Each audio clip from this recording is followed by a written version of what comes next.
à fait. Allez, on retrouve Nathalie maintenant qui est avec nous. Bonjour Nathalie. Bonjour Brigitte et bonjour à votre invité. Bonjour. François Bourguignon qui est avec nous. Oui, c'est un hasard, mais je suis déjà passée en antenne et déjà passée avec François Bourguignon, donc c'est bizarre, c'est le hasard, mais c'est bizarre. Le hasard, peut-être pas, vous savez, le hasard, c'est le mot, comme disait Einstein, qu'on met sur ce qu'on n'arrive pas à expliquer. Hein. C'est vrai, j'y crois pas en plus, donc.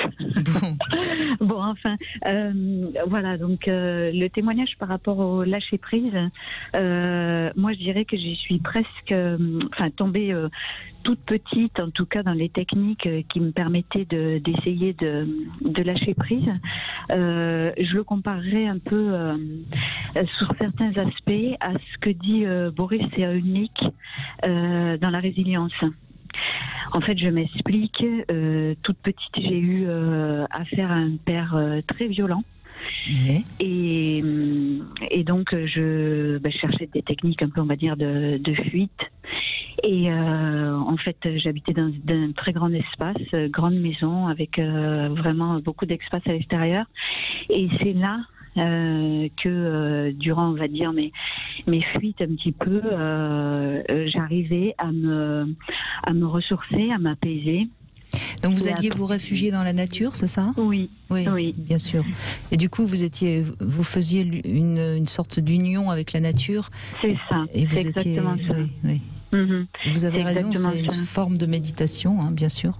Mm-hmm. Ouais, puis ça avait une puissance dont je me rends compte aujourd'hui parce qu'en fait, je l'utilise toujours. Ça vous a sauvé, sans doute. Oui, c'est le mot, Brigitte. Ça m'a exactement sauvée.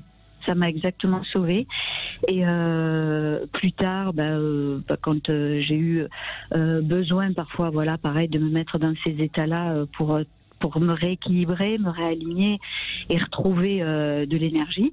Je me replongeais tout simplement dans ces moments-là, même s'ils avaient été très durs.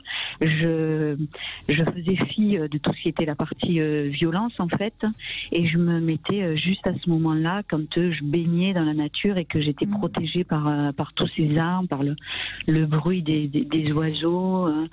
Et ça marche parce que le cerveau, en fait, il sait pas faire la différence entre quelque chose que vous visualisez et le film que vous faites passer sous vos yeux et la réalité.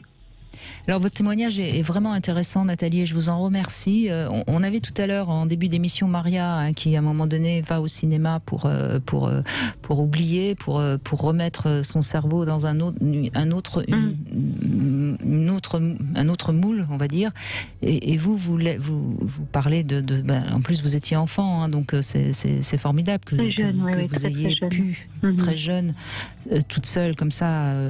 C'est-à-dire 5-6 ans, quoi. Oui. C'est très très jeune.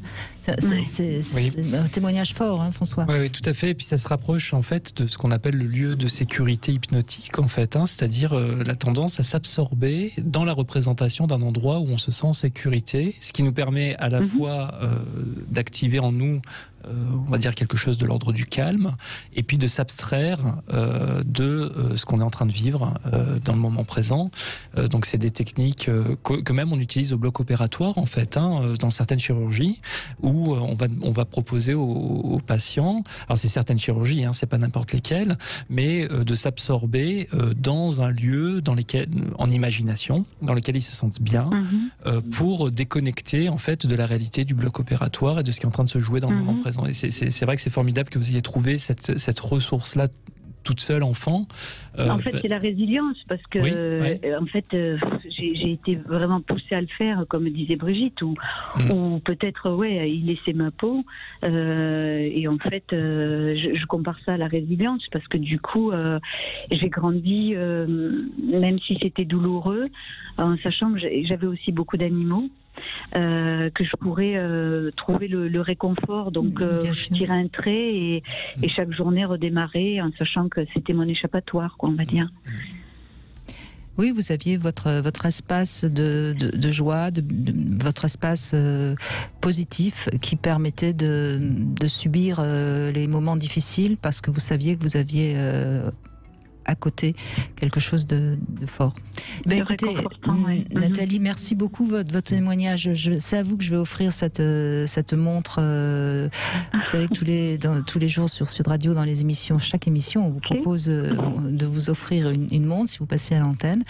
Eh bien, c'est vous qui allez la recevoir, cette Ice Solar Power. Donc, vous savez que c'est une montre qu'on recharge dans la nature avec la lumière. Et donc, vous pourrez, magnifique. Voilà, vous pourrez la choisir, la couleur que vous voulez. Et merci beaucoup. C'est nous qui vous remercions, Nathalie, de ce témoignage. Merci.